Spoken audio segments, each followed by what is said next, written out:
I had stories to tell, and I'd done creative writing in college and gotten a lot of really good feedback. And I met my wife, who was a screenwriter, and she told me, or I should say, she asked me if I had any stories to tell.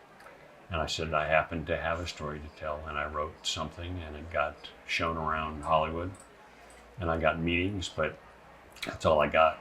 And then my agent, I got an agent, my agent said, write something else. And so I wrote something else, and Jeff Katzenberg at Disney read it, and he gave me a 3-picture deal and an office and a secretary. And, one day I was a surfer, the next day I was in Hollywood.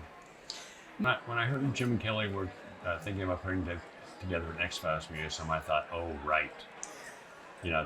People want to, gather up a bunch of stuff, and then, adios, we wouldn't see them again. And here we are, sitting here at the grand opening. My favorite piece is actually probably one of the smallest pieces in the museum, is the implant that was up Billy Miles' nose in the pilot episode. And I've been carrying that thing around for 30 years, wondering what I would do with it, where it would end up, and it's one of those mementos that means so much to you because it was where it all began, and it was where the cigarette smoking man took it and put it in the repository, the warehouse, kind of a la Raiders of the Lost Ark. And to see it sitting there, having made it through, I don't know how many chapters in my life, was a thrill. Whenever the hardcore fans come out and tell me that what the show has meant to them, and some people say it saved their lives, changed their lives, changed their relationships, it blows my mind. And, it was a lot. It meant a lot to me, and it was just a lot to comprehend. There was a woman who told me she had no friends, and she found the X-Files, and it really saved her life. And it was a really heartfelt story. So that's a memory. There were 5 women who came together through the internet and met on the internet, and they've been friends for 30 years. So the X-Files helped to bring that friendship together. I had tearful stories, people who talked about, relationships with their father or their mother, and usually their father, actually. Women with their father, girls with their father, coming together, and maybe at the time had very little middle ground, and found middle ground with the X-Files. Those kind of stories are touching, they are honest, and they are, inspirational. Yeah, I mean, that the X-Files, I think it aired in 60 countries at one time.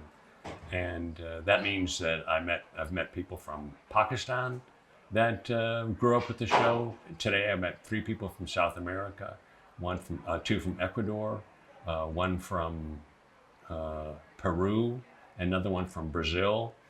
There's a woman who ran the X-Files news group who's from Venezuela, Avi Quijada, who's been very instrumental in keeping the X-Files heartbeat strong. That's what blows my mind, is that it brought people from diverse cultures, diverse places, and from actually very diverse ages, people old and young who had different experiences with the show. Some people with their children, some people even with their grandchildren.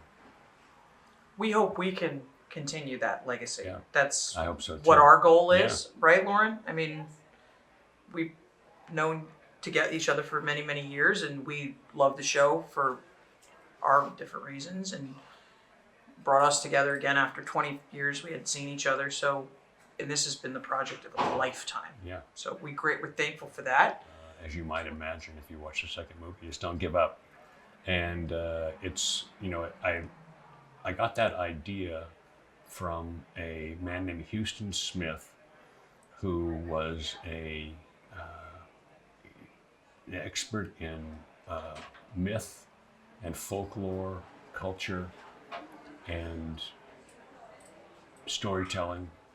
And I got to see him one night, a learned man. I got to see him one night address a group of people in a kind of a nice, casual, intimate setting. And he got to the end of his talk, which was wonderful.